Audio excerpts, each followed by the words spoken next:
പുറത്താണോ?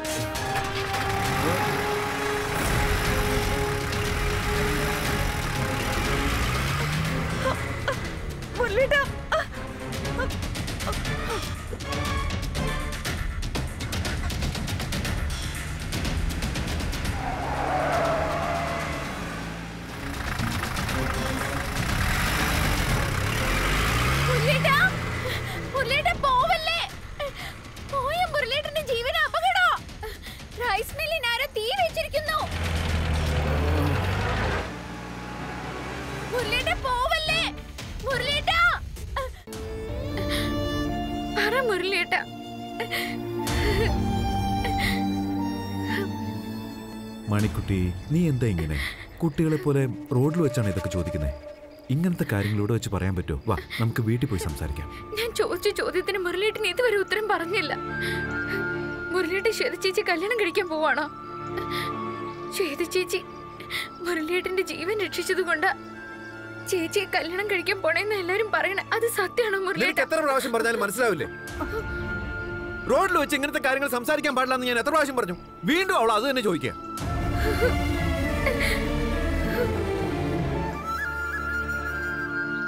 അതെ, ഞാൻ ഈ ശ്വേതയെ തന്നെ കല്യാണം കഴിക്കാൻ പോകുന്നേ.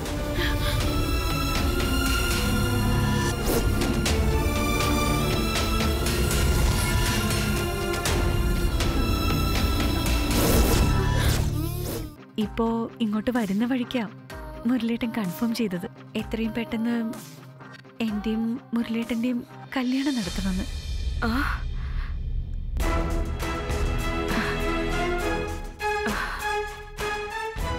എനിക്ക് ഒരുപാട് സന്തോഷമായി മോനെ. അത് നമ്മുടെ ശ്വേതയായതുകൊണ്ട് മാത്രമല്ല, വീണ്ടും നിന്റെ മനസ്സിൽ കല്യാണം കഴിക്കണമെന്ന് തോന്നിയല്ലോ. ഇതെനിക്ക് അങ്ങോട്ട് വിശ്വസിക്കാൻ പറ്റുന്നില്ല. എന്റെ മോൻ എന്നും സന്തോഷത്തോടെ തന്നെ ഇരിക്കണം. ആദ്യം ആലോചിച്ചപ്പോ വീണ്ടും ഒരു കല്യാണം അത്ര ശരിയാവുമെന്ന് എനിക്ക് തോന്നിയിരുന്നില്ല. പക്ഷേ ഇപ്പൊ എന്റെ മനസ്സെന്നോട് പറഞ്ഞുകൊണ്ടിരിക്കുന്നത് ശ്വേതയ്ക്ക് മാത്രമേ ആ സ്ഥാനത്തേക്ക് വരാൻ പറ്റൂന്ന. അതുകൊണ്ടാണ് ഞാൻ ഈ കല്യാണത്തിന് സമ്മതിച്ചത്.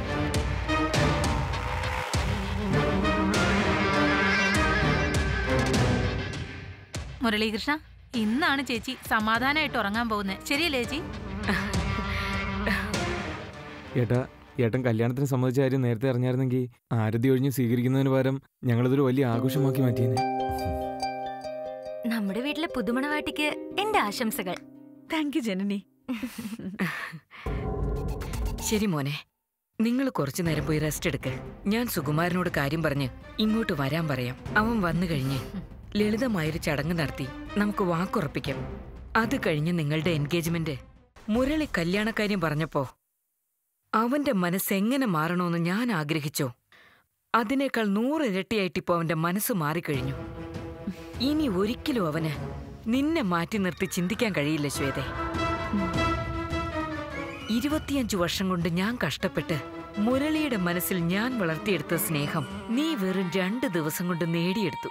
എന്തായാലും കല്യാണം നമുക്ക് ആഘോഷമായിട്ട് തന്നെ നടത്തിക്കളയാം.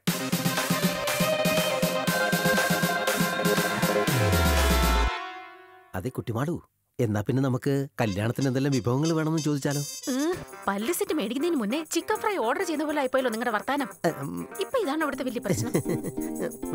നീ പറഞ്ഞു കേട്ടപ്പോ എനിക്ക് പെട്ടെന്ന് ചിക്കൻ ഫ്രൈ ഇതിനാ കൊതി തോന്നുന്നു. നമുക്ക് ഓർഡർ ചെയ്താലോ? അത് കഴിച്ചു കഴിഞ്ഞിട്ട് വീട്ടിലിരിക്കുന്നത് നമുക്ക് രണ്ടുപേർക്ക് പിന്നെ പോയി കഴിക്കാം. ഞാനൊരു നല്ല കാര്യം പറഞ്ഞപ്പോ അവർക്ക് ദേഷ്യം. പേടിച്ചോണ്ട് വന്ന മൂക്കോട്ട് തിന്നുന്നതിന് കുഴപ്പമില്ല. മഹേഷ്, ആ മന്ത്രവാദി പറഞ്ഞ പോലെ എല്ലാ കാര്യങ്ങളും നടക്കുന്നുണ്ട്. പൗർണമി അവളുടെ മരണത്തിലേക്ക് സ്വയം പുറപ്പെട്ട് ഇറങ്ങിയിരിക്കുക. ഇനിയിപ്പോ ആര് വിചാരിച്ചാലും അവളെ രക്ഷപ്പെടുത്താൻ പറ്റില്ല. നമ്മുടെ പ്രശ്നങ്ങളെല്ലാം ഇതോടെ തീർന്നു കിട്ടും.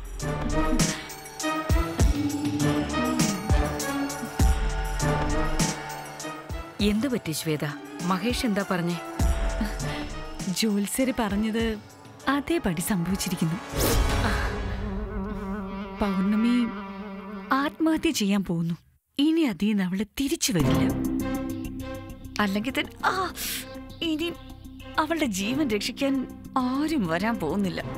ജാതകത്തിലും അമാനുഷിക ശക്തികളിലും ഒന്നും ഒരു കാര്യവും ഇല്ലെന്ന് നീ തെളിയിച്ചിരിക്കുക.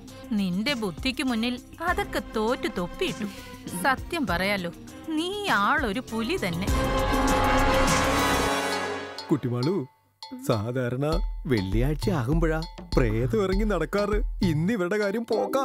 കാരണം ഇന്ന് വെള്ളിയാഴ്ച ആണല്ലോ. എനിക്ക് മനസ്സിലാവുന്നില്ല, ഇങ്ങനത്തെ വർത്താനം അല്ലാതെ നിനക്ക് വേറെ പണിയൊന്നുമില്ലേ? പെണ്ണിന്റെ മേത്താ സാധാരണ പ്രേതം കൂടാറ്.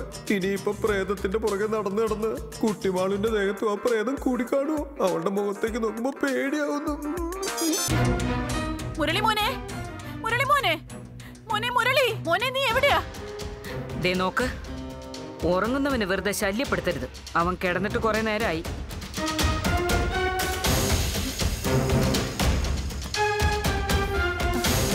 അമ്മായി,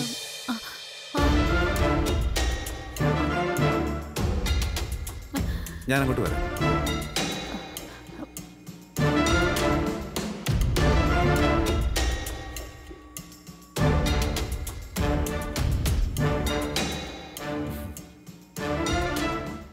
എന്താ വിശേഷം? മണിക്കുട്ടി ഇതുവരെ വീട്ടിലെത്തിയിട്ടില്ല മോനെ.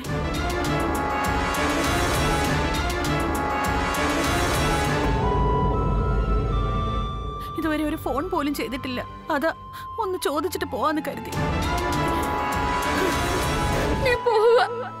ഇനി ഒരിക്കലും മുരളിയേട്ടനെ ശല്യപ്പെടുത്താൻ ഞാൻ വരില്ല.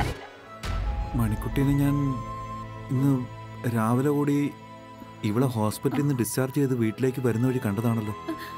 ഇതുവരെ അവിടെ വന്നില്ലെങ്കിൽ പിന്നെ വേറെ എവിടെ പോകാനാ?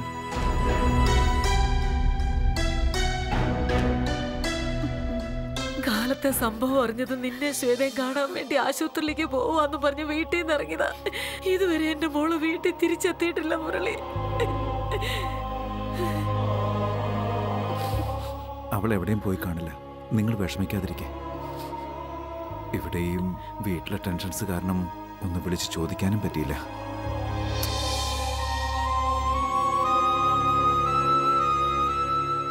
വിഷമിക്കണ്ട, വാ നമുക്ക് അവളെ ഒന്ന് അന്വേഷിക്കാം.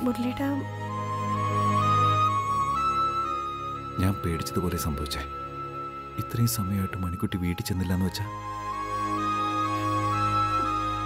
നീ റെസ്റ്റ് ചെയ്യ്, ഞാൻ പോയി അന്വേഷിച്ചിട്ട് വരാം. വേണ്ട,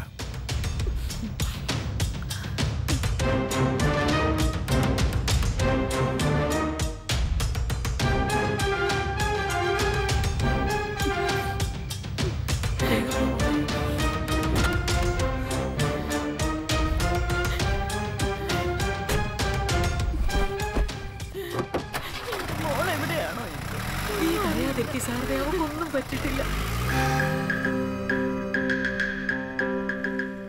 പോയി തിരയട്ടെ. ഏതെങ്കിലും കുറ്റിക്കാട്ടിൽ അവളുടെ ശരീരം കിടക്കുന്നുണ്ടോ? കൊണ്ടുപോയി സംസ്കരിച്ചിട്ട് വരട്ടെ.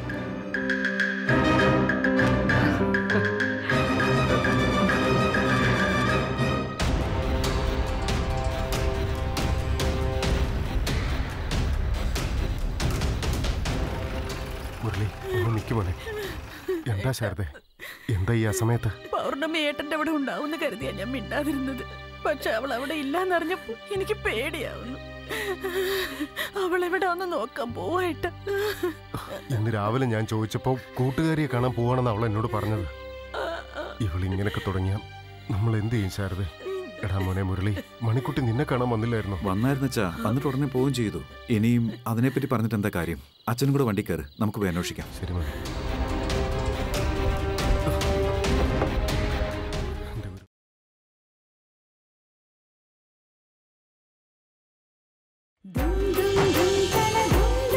ഒരു പരിഹാരം സ്വാമി.